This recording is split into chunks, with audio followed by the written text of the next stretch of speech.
베드로전서 1장 13절부터 25절에 있는 말씀으로 큐티인 제목은 너희에게 전한 복음입니다. 우리는 삼위 하나님의 택하심을 받은 하나님께 속한 자로서 이 땅에 사는 나그네입니다. 따라서 이 세상과 구별되어 하나님의 말씀을 따라 살아가기에 이 땅에서 고난과 박해를 당연히 받아야 하지만 그것 때문에 또한 은혜와 평강을 누릴 수 있다고 했습니다. 환난과 박해를 당해 고난 중에 있을지라도 하나님을 찬송하고 크게 기뻐할 수 있는 것은 예수님처럼 장차 부활하여 말세에 나타내기로 예비하신 구원 얻을 산 소망이 우리에게 있기 때문입니다. 또한 그 구원이 성취될 때까지 하나님이 능력으로 우리를 보호하실 것입니다. 비록 여러 가지 시험을 당하여 잠깐 근심하게 될지라도 그 고난으로 구원에 이르는 믿음이 연단될 것이기에 그 고난은 말할 수 없이 기쁘고 즐거운 일입니다. 예수 그리스도의 보배로운 피로 대속을 받고 섞지 않는 말씀으로 거듭난 성도들이 어떻게 살아야 하는지를 오늘 살펴보겠습니다. 첫째로 거룩한 자가 되라입니다. 13절입니다. 그러므로 너희 마음의 허리를 동이고 근신하여 예수 그리스도께서 나타나실 때에 너희에게 가져다 주실 은혜를 온전히 바랄지어다. 하나님의 백성은 섞지 않는 말씀을 유업으로 받은 자들입니다. 따라서 주를 향하여 이 소망을 가진 자마다 그의 깨끗하심과 같이 자기를 깨끗하게 하느니라는 말씀처럼 모든 행실에서 거룩해야 합니다. 너희 마음의 허리를 동이라는 어떤 행동을 할지 먼저 마음을 준비하라는 말이죠. 마음이 자유롭게 움직일 수 있도록 마음의 준비 운동을 시작하고 있어야 한다는 거죠. 이 세상은 잠깐 왔다가 사라지는 안개와 같다는 것을 알고 예수 그리스도의 날에 하나님께서 가지고 오실 소망을 굳게 붙잡아야 한다는 겁니다. 교회들이 이 세상은 느슨하게 붙잡고 다가오는 세상은 계속 반드시 꼭 붙잡아야 한다는 말입니다. 세상과 구별되어 거룩해지려면 세상을 사랑하는 일에 마음을 빼앗기지 말고 늘 깨어 마음의 허리를 동이고 근신해야 합니다. 주님이 언제 올지 몰라 밤새 기다리는 종처럼 허리에 띠를 띠고 등불을 켜고 서 있어야 합니다. 베드로는 두 번째로는 온전히 근신하라고 합니다. 이 세상은 너무나 만취되어 있습니다. 술 취한 사람들은 자기 자신과 몸을 통제하지 못합니다. 성도는 소망을 미래에 두고 그 소망에 비추어 살아야 합니다. 역사 속에서 하나님의 계획과 온전히 일치되는 삶을 살아야 합니다. 자신의 눈을 죄나 다른 방해물을 보기 때문에 흐려져서는 안 된다는 말입니다. 데살로니가전서 5장 8절에 우리는 낮에 속하였으니 정신을 차리고 믿음과 사랑의 호심경을 붙이고 구원의 소망의 투구를 서자라고 하지 않았습니까? 예수 그리스도께서 다시 오실 때에 우리에게 주실 구원의 은혜를 간절히 기다리려면 마음의 허리를 동이고 근신하여 영적으로 깨어 있어야 합니다. 그리스도인들은 마음으로부터 주의 일을 할 준비가 되고 하나님의 계획에 온전히 초점을 맞춰야 합니다. 성도들이 하나님의 구원을 맛보았다고 해도 그것은 시작에 불과합니다. 우리의 구원의 완성은 미래에 이루어집니다. 예수께서 온전하게 드러나실 때, 제 이름으로 이 땅에 다시 오실 때 하나님의 철저한 평가가 있을 것입니다. 이런 심판 후에 주님을 신실하게 따르던 자들은 주님과 함께 영광을 나누고 은혜의 완전한 보상을 받게 됩니다. 베드로는 하나님의 자녀들에게 하나님이 계획하신 역사를 바라보라고 합니다. 비록 지금은 악인들의 손 아래에서 부당하게 고난을 당하고 있지만 언젠가 그리스도께서 다시 오시고 정의는 완전히 세워질 그때가 되면 우리는 하나님의 은혜 가운데 있게 될 것입니다.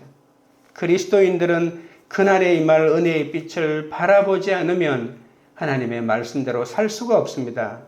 지금 조금이라도 하나님 안에서 예수의 선하심을 맛보았다면 더욱더 주님을 바라보며 기다려야 할 것입니다. 14절부터 17절입니다. 너희가 순종하는 자식처럼 전에 알지 못할 때에 따르던 너희 사욕을 본받지 말고 오직 너희를 부르신 거룩한 이처럼 너희도 모든 행실에 거룩한 자가 되라. 기록되었을 때 내가 거룩하니 너희도 거룩할지어다 하셨느니라. 외모로 보시지 않고 각 사람의 행위대로 심판하시는 이를 너희가 아버지라 부른즉 너희가 나그네로 있을 때를 두려움으로 지내라. 순종하는 자식은 성도가 구원을 얻고 난 다음에 어떻게 순종할 것인지를 설명하기 위해서 사용한 말입니다. 순종하는 자식으로 살려면 구원받기 이전에 따르던 욕심과 불순종을 버리고 말씀에 순종함으로써 거룩하신 하나님을 닮아 모든 행실에서 거룩한 자가 되어야 합니다. 이제는 하나님의 가족이 되었으니 이 세대를 본받지 말아야 하지 않겠습니까? 이전에 나를 지배했던 욕망을 따라가면 안 됩니다. 지금은 순종의 자녀가 되어 하나님이 거룩하신 것처럼 자식인 나도 당연히 거룩해야 하는 것이죠. 하나님은 어떤 것과도 비교할 수 없는 전적으로 거룩하신 분 아닙니까? 하나님은 당신의 자녀인 우리도 당신의 성품을 배우고 익혀서 거룩하기를 원하십니다. 사람의 마음을 아시는 하나님은 외모로 우리를 보지 않습니다. 사욕을 따르는 죄를 회개하고 구원하신 은혜에 감사드리며 이 땅에 살고 있어도 소속과 신분이 달라진 하나님의 백성임을 알고 나그네로 사는 자를 찾고 계십니다. 하나님은 각 사람의 행위대로 공평하게 판단하시는 분이시기도 합니다. 성도는 이 땅에서 나그네로 살아가는 동안 세상의 권세자를 두려워하지 말고 오직 하나님을 경외하는 삶을 추구해야 합니다. 적용 질문 드립니다. 내가 아직도 따르고 있는 죄의 습관은 무엇입니까? 이 땅에서 나그네로 살고자 내가 본받지 말고 버려야 할 사욕은 무엇입니까? 둘째는 보배로운 피입니다. 18절 19절입니다.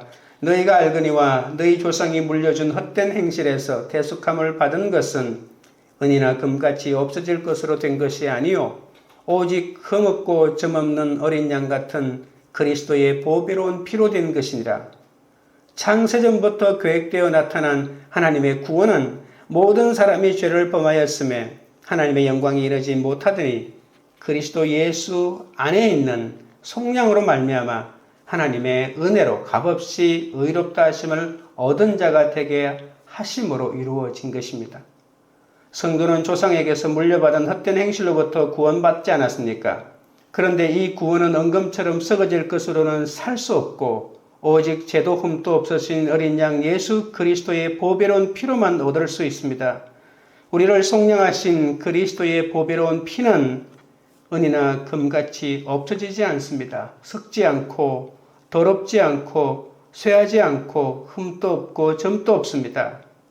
그 피는 속죄제물로 드린 짐승의 피와 달라서 영원히 우리 죄를 양털같이 희게 해줄 것입니다.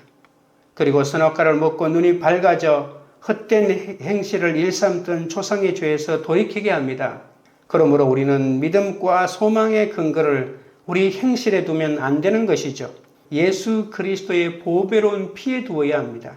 성도들이 차별 없이 철저하고 진실하게 심판하시는 하나님을 깨닫는다면 그 두려움 속에서 더 나은 삶을 살 수가 있습니다.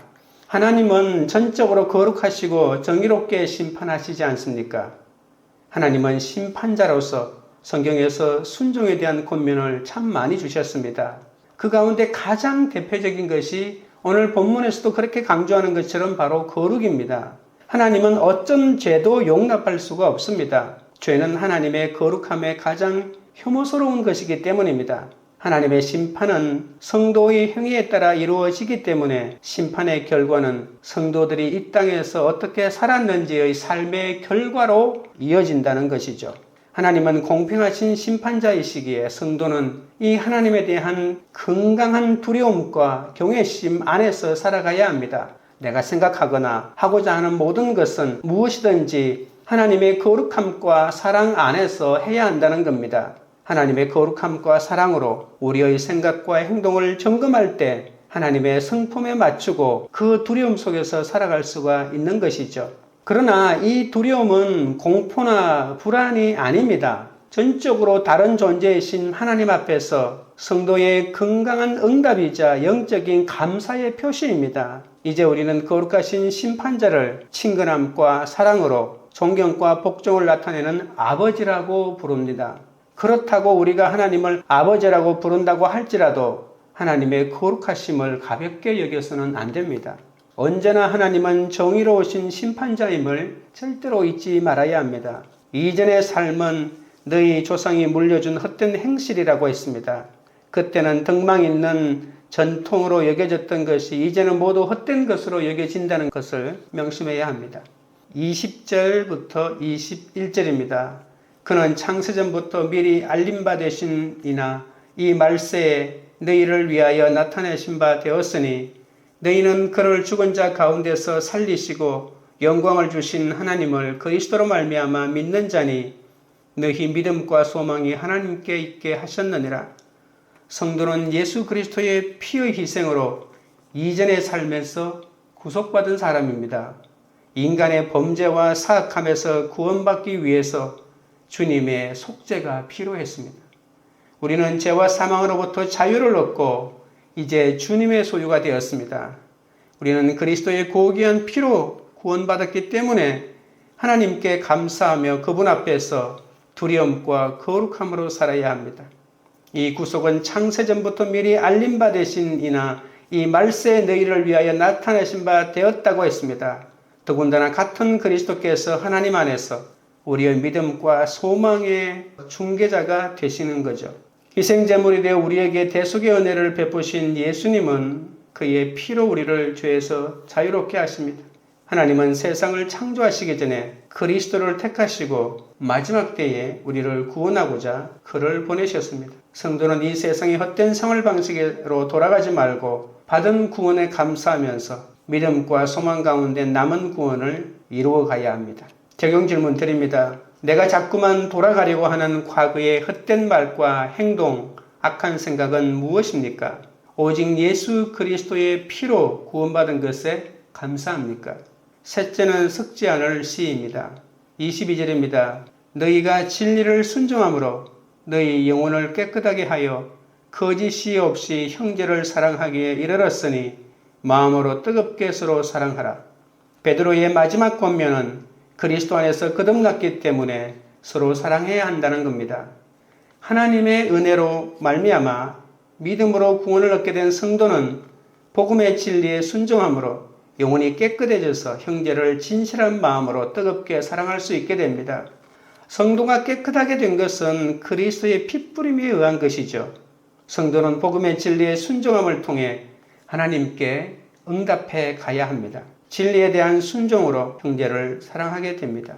베드로는 과도할 정도로 마음으로 뜨겁게 서로 사랑하라고 합니다. 뜨겁게는 그 사랑을 위해 요구되는 노력을 다하고 서로를 대충 흉내내는 사랑이 아닌 깊이 있는 사랑으로 그것도 끝까지 포기하지 않고 사랑하는 것을 다 포함합니다. 형제를 사랑하기 위한 열정으로 끊임없이 노력하라는 것이죠. 교회는 서로를 사랑하고 서로를 이해하려고 노력하며 다른 사람을 선의로 여기려는 사람들로 가득 채워져야만 합니다. 교회들이 서로 사랑하는 사람들로 가득 차고 하나님의 은혜에 의하여 만들어진 거룩함의 필연적인 결과를 드러내어야 한다는 것이죠. 23절부터 25절입니다. 너희가 거듭난 것은 썩어질 씨로 된 것이 아니요 썩지 아니할 씨로 된 것이니 살아있고 항상 있는 하나님의 말씀으로 되었느니라. 그러므로 모든 육체는 풀과 같고 그 모든 영광은 풀의 꽃과 같으니 풀은 마르고 꽃은 떨어지되 오직 주의 말씀은 세세토록 있도다 하였으니 너희에게 전한 복음이 곧 이 말씀이니라. 하나님은 피조물 중에 우리를 첫 열매가 되게 하시려고 자기의 뜻을 따라 진리의 말씀으로 우리를 낳으셨습니다. 우리를 하나님의 자녀로 거듭나게 하는 그 말씀은 영원히 또한 썩지 않습니다. 우리의 거듭남은 썩지 아니할 시인 하나님의 말씀으로 이루어졌다는 것을 명심해야 합니다. 모든 행실에 거룩한 백성이 되려면 그렇기 때문에 날마다 이 말씀을 묵상하여 내 죄를 깨닫고 회개해야 합니다. 자녀를 삼아주신 하나님의 은혜에 감사드리며 영혼을 깨끗하게 해야 합니다. 내가 주의 말씀을 지키려고 발을 금하여 모든 악한 길로 가지 아니하여 싸우며 주께서 나를 가르치셨으므로 내가 주의 규례들에서 떠나지 아니하였나이다라고 시편 119편에 말하고 있지 않습니까? 이 고백처럼 발을 금하여 악한 길로 가지 말아야 합니다. 그럴 때 형제를 뜨겁게 사랑하고 썩어질 이 땅의 영광을 구하지 않게 됩니다.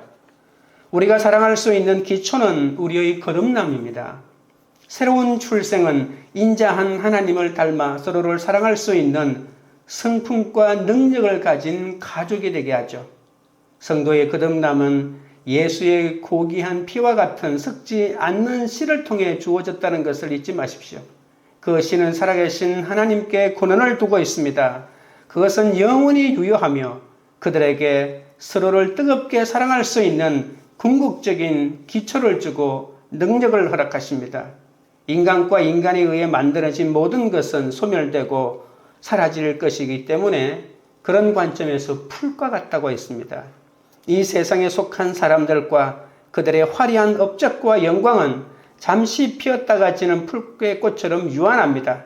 그러나 세상의 모든 육체와 풀은 썩어지지만 썩지 않을 씨로 된 하나님의 말씀은 새색도록 있습니다. 하나님의 말씀은 영원히 살아 있습니다. 우리가 거듭난 것은 이렇게 썩지 않고 새색도록 있는 주의 말씀으로 되었습니다. 그리스도인들에게 심어진 하나님의 말씀은 영원하고 그들 안에서 계속 자라납니다. 이처럼 그 안에 생명력이 살아있는 씨앗은 그들에게 전해진 복음 안에서 그들이 들었던 확실한 하나님의 말씀입니다. 하나님의 이 말씀에는 성도의 인격과 삶을 근본적으로 변화시키는 힘이 있습니다.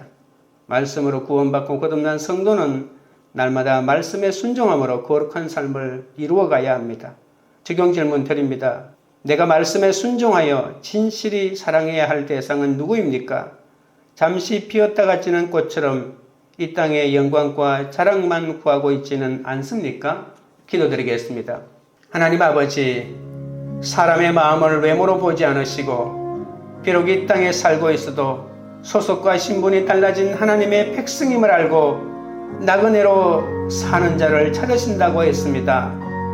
그런데 저는 아직 하나님의 나라의 백성으로 소속과 신분이 달라졌음에도 이 땅에서 영원히 살 것처럼 재물과 권세를 탐하고 과거에 따르던 사역과 불순종을 버리지 못한 채 세상의 헛된 행실에 머물러 있사오니 저의 어리석음을 용서하여 주옵소서. 나그네로 살아가는 동안 세상의 권세자를 두려워하지 말고 하나님을 경외하는 삶을 살게 하옵소서. 영육간에 깨어 마음의 허리를 동이고 거룩한 삶을 살게 하옵소서. 이 세상의 헛된 생활 방식으로 돌아가지 말고 구원에 감사하며 믿음과 소망 가운데 그 구원을 이루어가게 하여 주옵소서. 하나님의 자녀로 살기 위해 나의 선한 행실에 믿음과 소망의 근거를 두지 않고 십자가에 달리신 그리스도의 보배로운 피를 바라보게 하옵소서. 박해가 두려워 십자가를 내려놓지 않고 대속의 은혜로 헛된 행실과 중독을 끊어내게 하옵소서. 세상 사람들의 화려한 업적과 영광은 잠시 피었다가 지는 풀의 꽃처럼 유한하지만 하나님의 말씀에는 성도의 인격과 삶을 근본적으로 변화시키는 힘이 있다고 했습니다. 하나님께만 모든 소망을 두고 진리의 말씀에 순종하여 우리 곁에 지체들을 진실히 사랑할 수 있도록 도와주옵소서. 세상의 모든 육체와 풀은 썩어지지만 썩지 않을 씨로 된 하나님의 말씀은 새새토록 있사오니 말씀으로 구원받고 거듭난 성도로 날마다 말씀에 순종하여 거룩한 삶을 이루게 하여 주옵소서. 광교우리들 교회가 아직도 따르고 있는 죄의 습관과 사욕과 자꾸만 돌아가려고 하는 과거의 헛된 말과 행동과 악한 생각을 버리는 공동체가 되게 하옵소서. 잠시 피었다 지는 꽃처럼 이 땅의 영광과 자랑만 구하지 않고 오직 예수 그리스도의 피로 구원받은 것에 감사하며 말씀에 순종하여 참 사랑을 하는 공동체가 되게 하옵소서. 그리스도의 보배로운 피로 하나된 공동체에서 형제들과 함께 본향을 사모하며 나그네 인생을 잘 살아내게 하옵소서. 세상에서 박해를 받아 가족과 물질이 흩어질 때 서로 말씀으로 격려하고 위로해주며 뜨겁게 사랑하는 그런 공동체가 되도록 역사하여 주시옵소서. 예수 그리스도 이름으로 기도드리옵나이다. 아멘.